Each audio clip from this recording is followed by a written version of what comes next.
ओ संगत क्या हाल है? ठीक हो, खैर है, खुश हो, तकड़े हो, तबीयत से ठीक है? उम्मीद करा तू सारे फिट फाट हो सो, टाइट हो सो, अमन चमन है चोसो, मग्गा ने चोसो।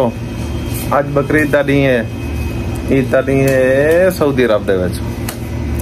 जे आ समझ बैठे हैं यार को 10 ही बैठो, देखो यार को देखो 10 ही बैठो, खैर नाल बड़ा दे बैठो, बाकी अल्लाह वाला से संगत लाइक शेयर सब्सक्राइब यार किता करो, नहीं बेकरंदे तू पैसे शायद नहीं लगते, अंगले नहीं दुखदी, मेहरबानी करके लाइक ही मार छोड़िया करो। अनूठा ही लिखा पे आंदे तले को टच कर छोड़िया, कलेक्ट किता करो, हर वीडियो को कलेक्ट किता करो। कई पूरी ना देखो, पहले पूरी डिठी करो, मेहरबानी हो तोरी, लेकिन मेहरबानी की करो, ठीक है संगत? अल्लाह हाफिज। अस्सलाम वालेकुम संगत, क्या हाल है? ठीक हो, खैर है, तबीयत ठीक है?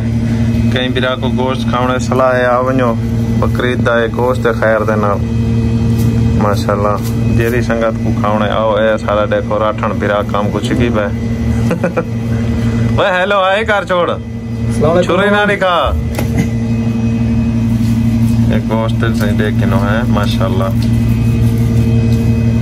जाए सिकंदर बलोच अस्सलाम वालेकुम। वालेकुम सलाम। देखने वाले करे सन सही करे पे माशाल्लाह।